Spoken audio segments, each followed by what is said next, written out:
जी, मखसूस नशिस्तों के केस में अहम तरीन समाअत आज हुई है। सलमान अकरम राजा और इसके साथ साथ बैरिस्टर गौर आज आए हुए हैं। आज आपकी बॉडी लैंग्वेज से लग रहा है कि कोई चीज़ें आपके हक़ में बेहतर हो रही हैं, तो क्या कहना चाहेंगे? वाकई आप पुरुमीद हैं या एतमाद बहाल हो चुका है आपका इस आज की समाअत के बाद?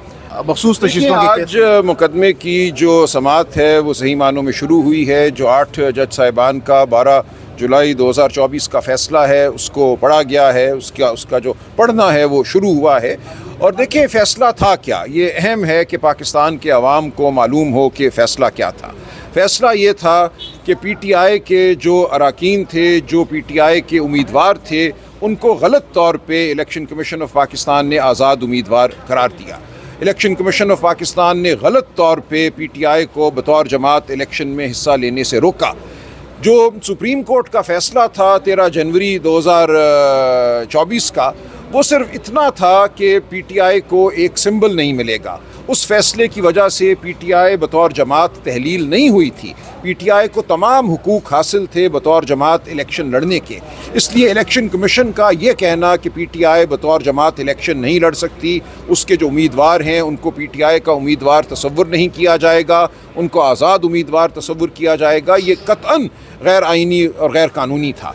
तो 8 जज साहिबान ने यह कहा कि ये जो गैर कानूनी अमल इलेक्शन कमीशन ऑफ पाकिस्तान से सरजद हुआ, उसकी सज़ा पाकिस्तान के अवाम को नहीं मिलनी चाहिए। इन तमाम अरकान को जो दर हकीकत PTI के कैंडिडेट थे, PTI के हिमायत याफ्ता थे, उनको PTI ही का मेंबर समझा जाएगा। PTI को पार्लिमान में मौजूद पार्लिमानी जमात समझा जाएगा और जो PTI के मेंबर पार्लिमान में है उसके तनासब से मुतनासिब नुमाइंदगी की बुनियाद पे ख़वातीन की और गैर मुस्लिमों की जो नशस्तें हैं वो PTI को दी जाएंगी। तो ये है हमारा मुकदमा, ये है मुकदमा जो हम जीत चुके हैं 8 जज साहिबान के तारीख़ी फ़ैसले की वजह से, जो 13 जुलाई 2024 को आया या 12 जुलाई 2024 को आया। हम ये मुकदमा जीत चुके हैं। अब रिव्यू है। रिव्यू में एक फ़ैसले को रद्द करने के जो ग्राउंड दिए गए हैं वो इंतहाई मुख्तसर हैं और हमारी यही इस्तदा है कि उन मुख्तसर ग्राउंड्स की गिरफ्त में ये रिव्यू नहीं आता। इस रिव्यू को डिसमिस होना चाहिए। जो 12 जुलाई 2024 का फ़ैसला है वो बहाल रहना चाहिए और उस फ़ैसले के तहत हमें 78 मखसूस नशस्तें मिलती हैं कौमी असम्बली और सूबाई असम्बलियों में गैर मुस्लिम और ख़वातीन की, वो नशस्तें हमें मिलनी चाहिए। अच्छा, सलमान अकरम राजा साहब, 2 दिन पहले जब आप इसी अदालत से सुप्रीम कोर्ट ऑफ पाकिस्तान की बिल्डिंग से बाहर आए तो हमने आपसे सवाल किया। आप काफ़ी ज़्यादा नाउमीद थे, काफ़ी डिसअपॉइंटेड थे, काफ़ी गुस्से में नज़र आ रहे थे। आज गुज़श्ता समाअत की निस्बत आज आप थोड़े से कॉन्फिडेंट भी हैं, लग रहा है कि एतमाद बहाल हुआ है। आज आपकी बॉडी लैंग्वेज से लग रहा है कि कोई चीज़ें आपके हक़ में बेहतर हो रही हैं, तो क्या कहना चाहेंगे? वाकई आप पुरुमीद हैं या एतमाद बहाल हो चुका है आपका इस आज की समाअत के बाद? नहीं, देखिए ऐसा कुछ नहीं है। ना मैं उस दिन कोई अबतर हालत में था, ना आज बेहतर हालत में हूँ। उस दिन सिर्फ ये था कि जो हुकूमती वकला हैं उनकी बहस सुनने का मौका मिला था। वो बहस इंतहाई नामाकूल नौइयत की बहस थी, वो पाकिस्तान के तमाम बुनियादी हुकूक के मुनाफी बहस थी। तो उस हवाले से एक खफकी थी। शायद ये कहना कि अदालत के हवाले से कोई नाउमीदी थी या आज अदालत के हवाले से कोई ज़्यादा मैं पुरुमीद हूँ, दोनों बातें गलत हैं। मैं अब ये कहा करता हूँ कि 26वीं आइनी तरमीम के बाद हम अदालत के सामने इसलिए पेश होते हैं कि पेश होना हमारा फ़र्ज़ है, हमें पेश होना है, इसका उम्मीद से कोई ताल्लुक़ नहीं है। यही अदालतें हैं जो हमें मुयस्सर हैं। हमारी जान, माल, ज़िंदगी, इज़्ज़त सब इन्हीं अदालतों के हाथ में दे दी गई है 26वीं आइनी तरमीम के बाद। तो हमने इन्हीं अदालतों के सामने पेश होना है। लेकिन बिलाखिर जो अदालत सबसे बड़ी हमारे लिए है ज़मीन पर, वो आवाम की अदालत है। आवाम की अदालत के सामने हम अपना मुकदमा रखते रहेंगे। यहाँ कुछ भी फ़ैसला हो, हम आवाम को आगाह करते रहेंगे कि उनके हुकूक क्या हैं। हफीजुल्लाह नियाज़ी साहब ने कहा है कि 5 जून को खान साहब की बेल हो जाएगी और कुछ साफ़ी हजरात भी क्लेम कर रहे हैं कि खान साहब ईद से पहले रिहा हो जाएंगे। कितनी सदाकत है इन खबरों में? आप देखिए, मैं इस बारे में कुछ नहीं कहना चाहूँगा। ऐसा हो जाए तो बहुत अच्छी बात है, बहुत हम खुश होंगे, लेकिन मैं कोई पेश गोई नहीं कर सकता। ऐसा होता हुआ नज़र आ रहा है मौजूदा सर्कमस्टांसिस में? आप कुछ नहीं कह सकता। देखिए, हर दिन को हम लेते हैं, उस दिन जो वाक़यात होते हैं उनसे हम मामला करते हैं। आइंदा क्या होगा, कौन क्या करेगा, मनसूबा साज़ों के जहनों में क्या चल रहा है, मैं उस बारे में कुछ नहीं कह सकता। हमजा साहिबा के हवाले से रात से सोशल मीडिया पर काफ़ी बहस छिड़ी हुई है कि انہوں نے ان لوگوں سے, ان ارکان سے یہ جواب طلب کیا ہے, شو کاز نوٹس جاری کیا ہے, جو کہ یہاں پر خان صاحب کی پیشی کے حوالے سے جو سماعت تھی اس میں نہیں آئے تھے. اب ان کے خلاف بھی کارروائی شروع کر دی گئی ہے اور کہا جا رہا ہے کہ ود ان پارٹی ان کے خلاف کوئی ابہام ہے کہ بھئی ان کے خلاف کوئی سازش ہو رہی ہے. کیا ایسا ہی ہے, ان کے خلاف کوئی سازش ہو رہی ہے؟ دیکھیے, پارٹی کے اندر گفتگو ہوتی رہتی ہے مختلف معاملات کے حوالے سے, اس کو بڑھاوا نہیں دینا چاہیے. انہوں نے اگر کسی سے کوئی وضاحت طلب کی ہے تو وہ کر سکتی ہیں.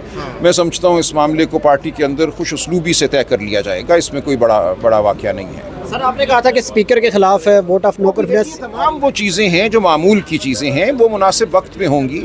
یہ محمود خان اچکزئی صاحب کا مشورہ ہے, بہت دنوں سے ان کا یہ مشورہ ہے کہ ہمیں پارلیمان کے اندر تحریک لانی چاہیے عدم اعتماد کی, تو ہم لے آئیں گے. اس کا مقصد کیا ہوگا؟ مقصد یہ ہوگا کہ اس پارلیمان میں جو پارلیمانی روایات کے خلاف کام ہوا ہے پچھلے 3 سالوں سے یا پچھلے 1 سال سے بالخصوص, اس کی وضاحت کی جائے. پارلیمان سے 8 ممبر جو ہیں اغوا کر لیے جاتے ہیں اور پارلیمان اور اس کا اسپیکر خاموش بیٹھے ہیں. یہ وہ معاملات ہیں جن کے حوالے سے ہم نے خاموش نہیں رہنا.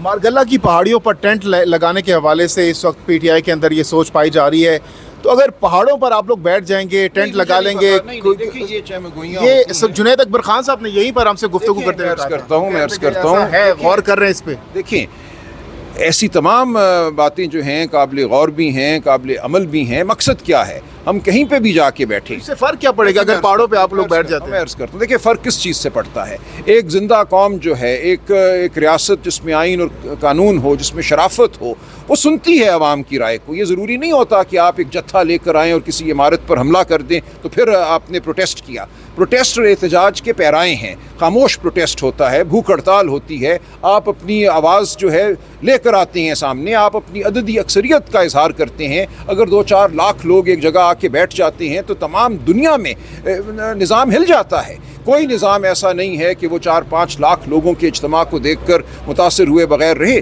تو یہ ہوگا, ہم اس جانب بڑھیں گے, ہم سڑکوں پہ چلیں گے, کیونکہ سڑکوں پہ چلنا ہمارا بنیادی حق ہے. آئین کا آرٹیکل 15 ہمیں یہ حق دیتا ہے.